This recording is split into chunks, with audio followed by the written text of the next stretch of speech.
Remember, You're a wizard. on second thought, let's not You're go to dig camera. one hole. Still princesses. Time travel, as you wish. To infinity and beyond!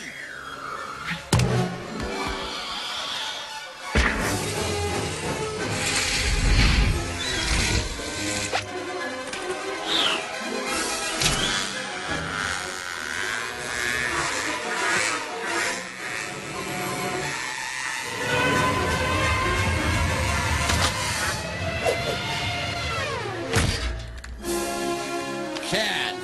Whoa! Oh, wow, you flew magnificently. I found my moving buddy.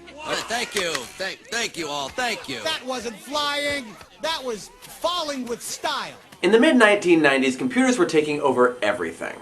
And it seemed only a matter of time before storytelling media took advantage of this advanced technology. Computer animation had already been used before, of course, but at some point someone said, hey, why can't we use this technology to make a movie? And thus we have Toy Story, released in 1995 by Disney and Pixar Animation Studios, directed by John Lasseter, and starring Tom Hanks and Tim Allen. And in 2007, the American Film Institute felt it necessary to place this movie on their top 100 greatest films of all time list. And so today, I'm here to ask, what's all the fuss about?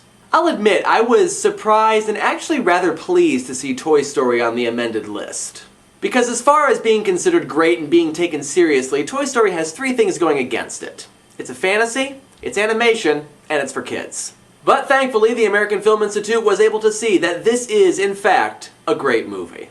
You're probably all familiar with the story, but here's the basic rundown. When you leave the room, your toys come to life.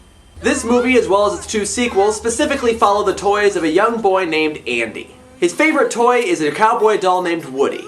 That is until one of his birthdays, when he receives the gadget-packed, technologically advanced action figure called Buzz Lightyear. And suddenly it's looking as though Woody is about to be replaced as Andy's favorite toy.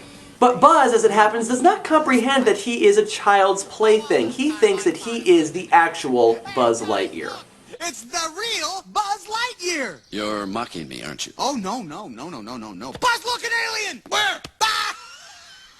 And actually, in a way, both of these characters are fighting the same issue, and it's an issue that continues to be explored in the next two sequels. Woody seems to be becoming irrelevant to Andy. Andy doesn't want to play with him as much anymore because he's got his shiny new toy. But Buzz, when he discovers that he is just a toy, thinks that he is irrelevant because he's not a space ranger, he's just a toy. In addition to the rich characters in this story, the premise is incredibly creative. I mean, whoever came up with this idea is a genius. This idea is just full of storytelling opportunities. It's part of the reason why both the sequels of Toy Story were so good.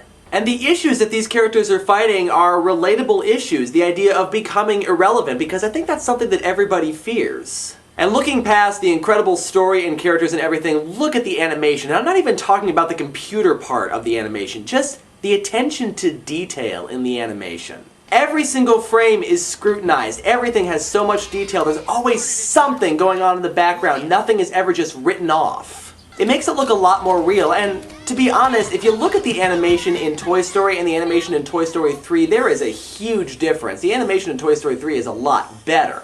But even though it's over 15 years old, this animation still looks really good because of that attention to detail, which has absolutely nothing to do with the computerized aspect of it. So, what is all the fuss about? Well, yes, of course, this was the first fully animated, full-length feature film. But there's more to it than that. This could have very easily been a film that relied solely on the advanced technology to carry it. To just say, hey, we've got this computer animation, it's not like we actually have to try with the story, people are gonna come and see it anyway. I have seen films that have done that, and yes, they look absolutely wonderful, but in 5-10 years, the technology becomes obsolete and they don't look as wonderful anymore.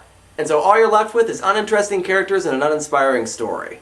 This film does not do that. The characters are interesting, the story is brilliant, the premise is incredibly creative, and the animation is incredibly detailed.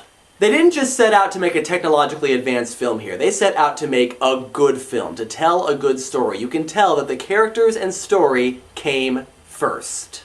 Pixar Animation has produced some great films in the past 15 years. And I'll be perfectly honest and say that I personally think that Toy Story 2 and Toy Story 3 are better than the original Toy Story. But if not for the original Toy Story, then those two movies wouldn't even exist. So I can definitely understand why AFI put it on the top 100 list, and I definitely think that the fuss is merited. On the worth meter, this film gets a worth owning. I would definitely encourage you, if you for some reason have not seen this movie, to go see it. And that does it for this episode of What's All the Fuss About? Next time we'll be looking at number 98 on the top 100 list, Yankee Doodle Dandy. Until then, this is the Mad Hatter reminding you to take good care of your toys, because if you don't, they'll find out.